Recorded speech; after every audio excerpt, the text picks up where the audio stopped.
मुंबई की बीएमसी समेत महाराष्ट्र की 29 नगर पालिकाओं के लिए चुनाव प्रचार आज बंद हो गया। आखिरी दिन सबने अपना पूरा जोर लगा दिया। फडणवीस बुलेट पर चढ़ गए, उद्धव ठाकरे पैदल चल पड़े और आदित्य ठाकरे खुली जीप से बाइक पर बैठ गए। अब वोटिंग की बारी है। 15 तारीख को वोट पड़ेंगे और 16 को रिजल्ट आ जाएगा। बीएमसी इलेक्शन के साथ शुरू हो रहा चुनावी सीजन अगले 4 महीने में 5 राज्यों का फैसला कर देगा।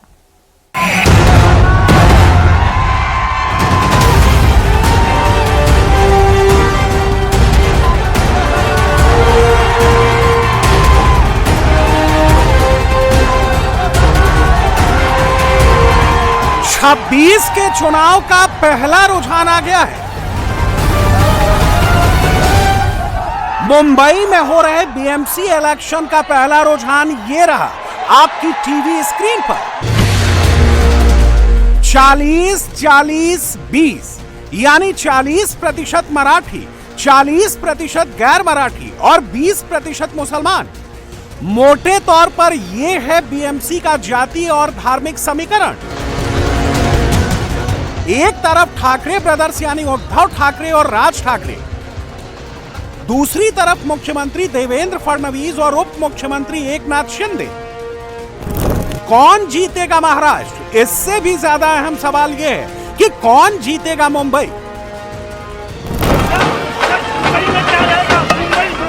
महायुति जीतेगी। जिस जोश में, जिस जल्लोश में आज माहौल पूरे महाराष्ट्र में है, शिव शक्ति यानी उद्धव साहब और राज साहब के पीछे पूरी जनता साथ में आई है। 2026 के बीएमसी चुनाव में सबसे ज्यादा मराठी और गैर मराठी हिंदू वोटर्स की बात हो रही है। ठाकरे ब्रदर्स 40% मराठी वोटर्स को साध रहे हैं। बीजेपी हिंदू के बहाने 40% गैर मराठी वोटरों को कमल छाप के पाले में लाने के लिए निकली है। शिंदे सेना मराठी वोटर्स को 2 हिस्सों में बांटने के लिए मैदान में है। बचे मुसलमान तो 20% मुस्लिम वोट के लिए कांग्रेस और शिवसेना यूबीटी में जोर आजमाइश है। मुस्लिम वोटर्स पर अबू आजमी और असदुद्दीन ओवैसी का कितना इंपैक्ट है ये आगे बताएंगे, मगर सबसे पहले बात मराठी वोटर्स की। बीएमसी इलेक्शन में सबसे ज्यादा इसी मराठी वोटर की चर्चा है। 20 साल बाद उद्धव और राज ठाकरे साथ आए हैं तो मराठी वोट के लिए साथ आए हैं। वोट वाइब्स का सर्वे कहता है कि बीएमसी चुनाव में मुंबई का मराठी वोटर 2 हिस्सों में बंट रहा है। 44% मराठी वोटर ठाकरे ब्रदर्स की तरफ जा सकते हैं तो 42% मराठी वोटर बीजेपी और शिवसेना की महायुति को पसंद कर रहे हैं।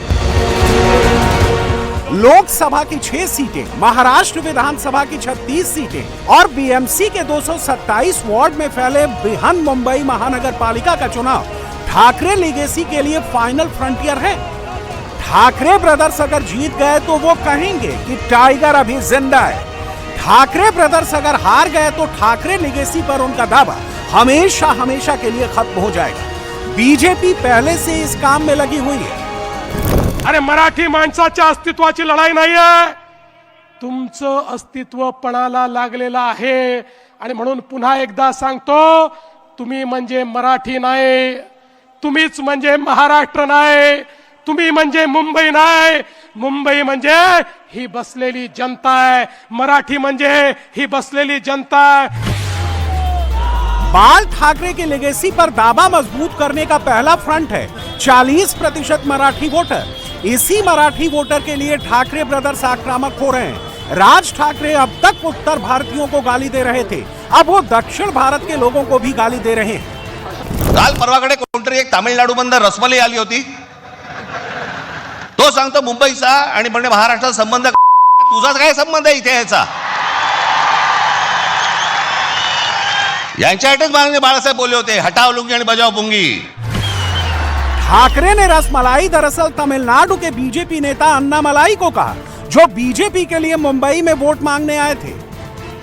மும்பைக்கு வரத்தான் போறேன், இங்கடிச்சு பாரு, காலை வெட்டி பாரு, அதான் ரன்லோட பாத்திரலாம். அதனால இந்த மிரட்டல் உருட்டுறதுக்குலாம் நான் பயந்துருந்தா ஊர்ல உட்காந்து என் கிராமத்துக்குள்ள சொந்த ஊர்ல தான் இருக்கணும். चुनाव में आमतौर पर किसी भी वोटर को नाराज नहीं किया जाता, लेकिन राज ठाकरे ने चुनाव प्रचार के आखिरी दिन बाल ठाकरे का पुराना डायलॉग रिपीट करके मद्रासी वोटर को जानबूझकर उकसाया ताकि उसके काउंटर में मराठी वोटर भी एक्टिव हो जाए और 15 तारीख को वोट करने के लिए घर से बाहर निकले। ठाकरे ब्रदर्स का anti Gujarati, anti north India और एंटी साउथ इंडिया स्टैंड्स दरअसल महायुति के लिए वोट जोड़ रहा है। गैर मराठी, गुजराती, हिंदी भाषी, उत्तर भारतीय और मद्रासी वोटर स्वाभाविक रूप से बीजेपी की तरफ जाता है। मुंबई में इनका हिस्सा 40% का है। ये बीजेपी को अपर हैंड देता है। दिक्कत बस ये है कि लोकल बॉडी इलेक्शन में इनका टर्नआउट कम रहता है। ये ड्राइंग रूम में बैठकर बातें कर लेते हैं, लेकिन वोट देने नहीं निकलते। बिहार जैसे स्टेट में वोटर टर्नआउट 75% से 80% तक पहुंचने लगा है, लेकिन मुंबई में पिछले 3 चुनाव में वोटर टर्नआउट 55% के आसपास रहा है। बीएमसी चुनाव को करीब से समझने वाले पॉलिटिकल एक्सपर्ट्स कहते हैं कि अगर बीएमसी इलेक्शन में वोटिंग परसेंटेज 50 के नीचे चला गया तो समीकरण बदल जाएंगे। 55% से ज्यादा वोटिंग महायुति को फायदा पहुंचाएगी। 50% से कम वोटिंग ठाकरे ब्रदर्स को एडवांटेज देगी। पेपर पर बीजेपी और शिवसेना मजबूत दिखती है, लेकिन कम वोट पड़े तो कागज का शेर ग्राउंड पर कमजोर हो जाएगा। कम वोटर टर्नआउट में ठाकरे ब्रदर्स को फायदा हो जाएगा। हिंदू मुसलमान, जय श्री राम, ये लोकल बॉडी चुनाव में नहीं चलता। मुंबई का चुनाव जो है ये इस बार महाराष्ट्र की अस्मिता मराठी मानुस के ऊपर चला गया। यहाँ पे हिंदू मुसलमान कर रहे, हिंदू मेयर होगा, ये होगा, लव जिहाद, ये जिहाद, लैंड जिहाद, ठीक है देख लेंगे, लेकिन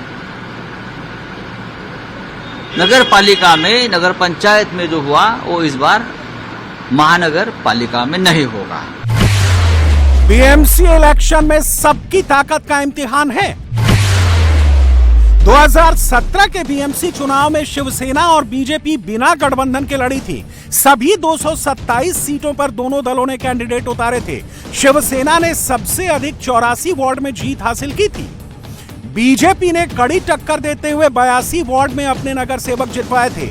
शिवसेना और बीजेपी में 1% वोट शेयर और 2 सीटों का अंतर था। कांग्रेस को 31 सीटों पर जीत मिली थी। शिवसेना की तरह राष्ट्रवादी कांग्रेस भी उन दिनों एक थी, उसे 9 सीटें मिली थी। राज ठाकरे की एमएनएस को 7 सीटें मिली थी। पिछले 8 सालों में सारे सियासी समीकरण बदल गए। शिवसेना के 2 टुकड़े हो चुके हैं, एनसीपी भी बढ़ चुकी है। सबसे बड़ा बदलाव यह है कि 2 ठाकरे भाई 20 साल बाद एक साथ आ गए हैं। साथ आने के बाद भी ठाकरे ब्रदर्स के सामने चैलेंज बहुत बड़ा है। एकनाथ शिंदे के पास बाल ठाकरे की पार्टी पहले से है। बाल ठाकरे की पार्टी का सिंबल भी एकनाथ शिंदे छीन चुके हैं। बीएमसी इलेक्शन में ठाकरे ब्रदर्स की हार का मतलब होगा कि बाल ठाकरे की लेगेसी भी शिंदे छीन लेंगे। अब देखिए कि नंबर्स क्या कहते हैं। सी वोटर के एक सर्वे के मुताबिक मुंबई के 41% लोग उद्धव ठाकरे को ठाकरे लेगेसी का असली वारिस बताते हैं। 10% मुंबईकर राज ठाकरे को बाल ठाकरे की लेगेसी का असली वारिस बताते हैं और 28% मुंबईकर एकनाथ शिंदे को ठाकरे लेगेसी का रखवाला समझते हैं। इसमें कल्याण के नंबर शामिल नहीं है, जहां एकनाथ शिंदे का मजबूत गढ़ है। उद्धव ठाकरे का 41% और राज ठाकरे का 10% एक साथ मिल जाए तो 51% होता है। यह 51% दोनों भाइयों को ठाकरे लेगेसी की लड़ाई में एकनाथ शिंदे से आगे कर देता है। 2024 के विधानसभा चुनाव में पूरे महाराष्ट्र में शिवसेना यूबीटी को 10% के करीब वोट मिले थे। एमएनएस को केवल 1.5% वोट हासिल हुए थे, लेकिन मुंबई में शिवसेना यूबीटी को 24% और एमएनएस को 7% वोट मिले थे। दोनों को मिला दें तो वोट शेयर 31% तक पहुंचता है। आमने सामने की लड़ाई में 31% वोट काफी नहीं, लेकिन लोकलाइज्ड इलेक्शन में जहां कई कोण की लड़ाई होती है, इतना वोट शेयर भी मायने रखता है। इसीलिए ठाकरे बंधुओं ने अलायंस किया है। जब दीपक बुझने लगता है तो उसकी लौ पूरा फड़फड़ाता है। अब ठाकरे बंधु का अंत होना है। वो इसी पर रहा, इनके पास कोई पूंजी नहीं है। ये जाए न किसी बॉम्बे के मुसलमानों को कहें कि मराठी में बोलो, वहां इनकी माहिम में इनकी बोली नहीं निकलती है। ये लोग हैं घर के शेर। और जाए जिनको हिम्मत है, जो मराठी और गैर मराठी का हिंदुओं में बांटने की कोशिश कर रहे हैं, वो जा करके मुस्लिम मालेगांव में चले जाए, माहिम में चले जाए और जाके मुसलमानों को कहे कि बोलो मराठी में, मारते मारते खदेड़ देगा। मुंबई का चुनाव ऐसे वक्त में हो रहा है जब राहुल गांधी छुट्टी मनाकर वियतनाम से लौट आए हैं और असम चुनाव के लिए प्रियंका गांधी की टीम अनाउंस हो गई है। मुंबई में कांग्रेस यूबीटी और एमएनएस के साथ नहीं गई। कांग्रेस अगर दोनों ठाकरे ब्रदर्स के साथ रहती तो रिजल्ट बेहतर हो सकते थे, कम से कम कागज पर तो ऐसा ही लगता है। लेकिन कांग्रेस अब नेशनल लेवल पर इंडी अलायंस से अलग रास्ते पर निकल पड़ी है। राहुल गांधी नेशनल लेवल पर मुसलमान जोड़ो मिशन पर हैं। मुसलमान और दलित कांग्रेस के लिए हिस्टोरिकल वोट बैंक रहे हैं। कांग्रेस को लगता है कि रीजनल पार्टियों ने उनका मुस्लिम और दलित वोट बैंक छीना, लेकिन बदले में कांग्रेस को कुछ नहीं मिला। कांग्रेस अब अपने ये दोनों वोट बैंक बचाने के लिए काम कर रही है। कांग्रेस की इसी पॉलिटिक्स में मुंबई के मुस्लिम वोटर का गणित छिपा है। मुंबई में लगभग 20% मुस्लिम वोटर हैं, 45 वार्ड हैं, असरदार हैं और 30 वार्ड में जीत हार तय करते हैं। मुंबई में रहने वाले मुसलमान मुख्य रूप से 3 पॉकेट्स में बटे हुए हैं: भायखला, मानखुर्द, भिवंडी और जोगेश्वरी। जोगेश्वरी कांग्रेस का गढ़ है। मानखुर्द भिवंडी में सपा के अबू आजमी भी दमखम दिखाते रहते हैं, तो भायखला में वारिस पठान ने AIMIM की एंट्री कराई है। मुंबई में मोटे तौर पर कांग्रेस को सबसे ज्यादा मुस्लिम वोट मिलते हैं। कांग्रेस की वजह से ही उद्धव ठाकरे को मुस्लिम वोट मिलने लगे थे। अब चूंकि कांग्रेस अपने मुस्लिम वोट समेट रही है, तो शिंदे सेना और फडणवीस के पास लीड दिख रही है। रही बात ओवैसी के AIMIM की, तो पूरे महाराष्ट्र में जहां जहां मुसलमान हैं, वहां वहां मजलिस ने चुनाव को पोलराइज करने में कोई कसर नहीं छोड़ी।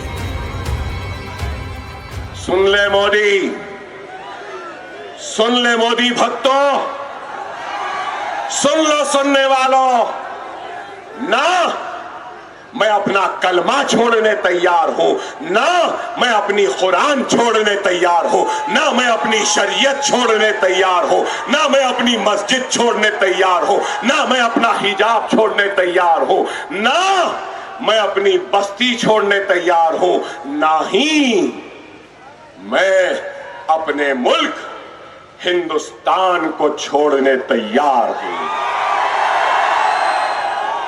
ये मुल्क मेरा था, मेरा है, मेरा रहेगा। मैं इस घर का किराएदार नहीं हूं, मैं इस घर का मालिक हूं। जितना ये मुल्क मोदी का है, उतना ही ये मुल्क अकबरुद्दीन ओवैसी का भी है ना? है ना? है ना? डर गए क्या? डर गए क्या? जाने वाले हैं क्या? जालिम के खिलाफ झुक जाएंगे क्या? लुटेरे के सामने झुक जाएंगे क्या? लड़ेंगे लड़ेंगे लड़ेंगे, अपना हक लेके रहेंगे। छोटे मियां तो छोटे मियां, बड़े मियां तो सुभान अल्लाह। छोटे ओवैसी ने धुले में धूल उड़ाई तो बड़े ओवैसी ने संभाजी नगर में सोमनाथ मंदिर पर आग भड़काई। यानी सोमनाथ मंदिर की तबाही और बेहुरमती हिंदुओं के साथ महमूद गजनवी ने की। अब वजीर आजम को ये बताना पड़ेगा ये किसने बोला था, ये किसने बोला था। मैं बताता हूं आपको। आरएसएस का एक अंग्रेजी का तर्जुमान ऑर्गेनाइजर जनवरी 4, 1950 को ये बात बोली गई। बोलो वजीर आजम वो कौन हिंदू थे जो महमूद गजनवी के साथ थे? जो 1400 साल पहले हुआ वह आज के 17 करोड़ मुसलमानों को उनसे क्या लेना देना? आदि शंकराचार्य के बारे में दयानंद सरस्वती ने क्या लिखा? अगर यहां पर बोल दूंगा तो तुम्हारे सीने पे सांप नहीं तुम रात भर नहीं सो सकोगे, तुम्हारे पेट और दिमाग में जलेगा। क्या नहीं कहा था स्वामी विवेकानंदा ने कि जगन्नाथ मंदिर ओडिशा में जो है वो बौद्ध लोगों की थी। ठीक है, तारीख का बदला अगर लेना है तो फिर तारीख का बदला लेना पड़ेगा हुन से, जिन्होंने गुप्ता एम्पायर को खत्म कर दिया। हुन से बदला लो, जाओ सेंट्रल एशिया और चाइना पे हमला करो। ओवैसी ब्रदर्स का भड़काऊ चुनाव प्रचार बीजेपी शिंदे सेना के खूब काम आ रहा है। ओवैसी मुसलमानों को भड़काकर कांग्रेस के वोट फोड़ रहे हैं, तो बीजेपी और शिंदे सेना महाराष्ट्र के हिंदुओं को एकजुट करने में लगी है। यहाँ कोई भी आई लव मोहम्मद वाला चुन के नहीं आना चाहिए, कोई भी चुन के नहीं आना चाहिए। फिर यहाँ सिर्फ दफन भूमि तक ये लोग रुकेंगे नहीं।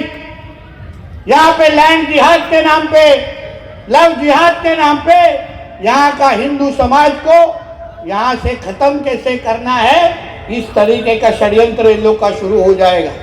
जहाँ जहाँ भी ये जिहादी चुन के जाते हैं वो यही करते, बाकी कुछ करते नहीं। उनको लगता है ये वसई विरार उनके अब्बा के पाकिस्तान में बैठे हुए अब्बा का है, जो कुछ भी करेंगे हम इधर सहन करेंगे।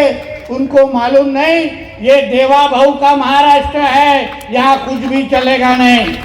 महाराष्ट्र में चुनाव धमाकेदार हो रहे हैं। 2026 में इससे बड़ा धमाका बंगाल में होगा, उससे भी बड़ा धमाका तमिलनाडु में होने वाला है। आज के बोलছি एसआईआर হোক আর এফআইআর হোক, ইডি হোক বা সিবিআই হোক, জিতবে তো তৃণমূল। আর তোমাদের 50-এর নিচে নামাবে, 50-এর নিচে। बंगाल में ऊपर ऊपर एसआईआर पर झगड़ा चल रहा है। सामने से ईडी और सीबीआई से ममता बनर्जी की लड़ाई चल रही है। ममता बनर्जी ने आज फोर्ट विलियम में तैनात सेना के एक अधिकारी पर आरोप लगा दिया कि वो एसआईआर में बीजेपी की मदद कर रहे हैं। बंगाल चुनाव में यह पहली बार हुआ कि सियासत में सेना को घसीट लिया गया। देखिए, ममता जी कुछ भी कह सकते हैं। ममता जी कवि है, ममता जी चित्रकार है।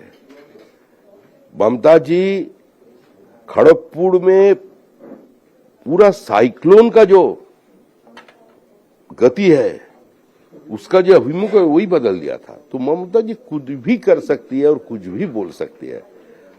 ममता जी को आपको एड्रेस करने का प्रतिभा तो हम लोगों का किसी का अंदर में भी नहीं है। सेना को भी एसआर में ले आना, देश की सेना को भी एसआर में ले आना, एसआर के जो पॉलिटिक्स है। ममता बनर्जी अपने आप को पश्चिम बंगाल की राष्ट्रपति समझती है। ममता बनर्जी और उनके भतीजे अभिषेक बनर्जी मंदिर मंदिर घूमकर पूजा और आरती कर रहे हैं, लेकिन अंदर अंदर बंगाल में भी हिंदू मुसलमान चल रहा है। बीजेपी ने आज मालदा में हुई तृणमूल कांग्रेस की मीटिंग का एक वीडियो शेयर किया, जिसमें ममता की मंत्री सबीना यास्मीन के सामने ये बातें हो रही हैं कि अगर बीजेपी जीत गई तो बंगाल के मुसलमानों की दाढ़ी नोच लेंगे। आज के अगर हमारी मुख्यमंत्री सत्ता से हट जाए और बीजेपी पावर में आ गई तो मेरी इतनी क्षमता नहीं होगी कि मैं ये दाढ़ी लेकर पश्चिम बंगाल के किसी भी इलाके में जा सकूं। सबीना यास्मीन तृणमूल कांग्रेस के सिंबल पर चुनाव में उतरेंगी। हम सभी को एक होकर उन्हें वोट देना होगा। अगर ममता बनर्जी सत्ता से हट जाएं और बीजेपी यहां सत्ता में आ जाती है तो हम मुसलमान पश्चिम बंगाल में नहीं रह पाएंगे। हमें बोला जाएगा कि बांग्लादेश चले जाओ, पाकिस्तान चले जाओ। हमारी मुख्यमंत्री के सत्ता में रहते हुए ही जब बीजेपी कह रही है कि मुसलमान हटाओ देश बचाओ, तो हमें एक होकर अभिषेक बनर्जी, ममता बनर्जी और सबीना को सत्ता में रखना ही होगा।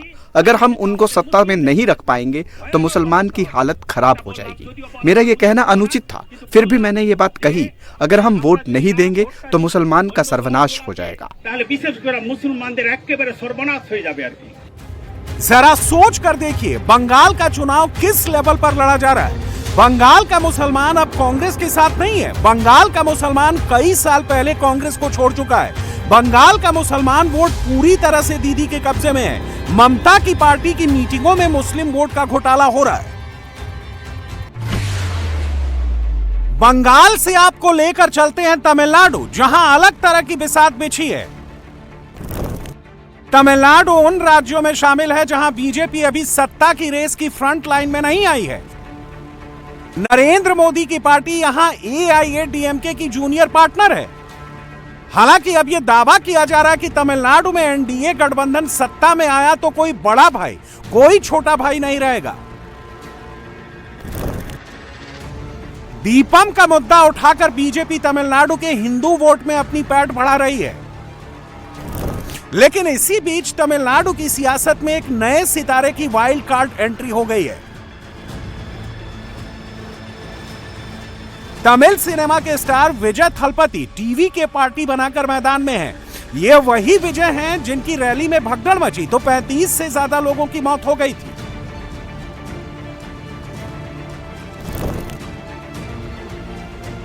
डीएमके के एक नेता की शिकायत पर विजय की फिल्म जन नायकन की रिलीज पर रोक लगा दी गई है। इस बीच भगदड़ केस की जांच में सीबीआई की एंट्री हो गई है। विजय थलापति के सपोर्टर्स को लगता है कि यह सब उनके चहेते स्टार पर दबाव बनाने के लिए किया जा रहा है। अगर यह सब एक सीमा से ज्यादा बढ़ गया तो विजय थलापति सियासी शहीद भी बन सकते हैं। 2021 के तमिलनाडु चुनाव में डीएमके अलायंस को 45% और बीजेपी एआईएडीएमके वाले एनडीए को लगभग 40% वोट मिले थे। बाकी 15% वोट अन्य पार्टियों और गठबंधनों में बंट गए थे। इस बार तमिलनाडु चुनाव के पहले अनुमान लगाया जा रहा है कि विजय थलापति की टीवीके को 15% वोट शेयर मिल सकता है। विजय थलापति अपना वोट शेयर 15% से भी बढ़ाने के लिए छोटी छोटी पार्टियों से गठबंधन कर रहे हैं। जन नायकन स्टार के इसी मूव ने तमिलनाडु की सियासत को बेचैन कर दिया है। विजय थलापति किंग भले न बना पाए, लेकिन इस चुनाव में वो किंग मेकर जरूर बन सकते हैं।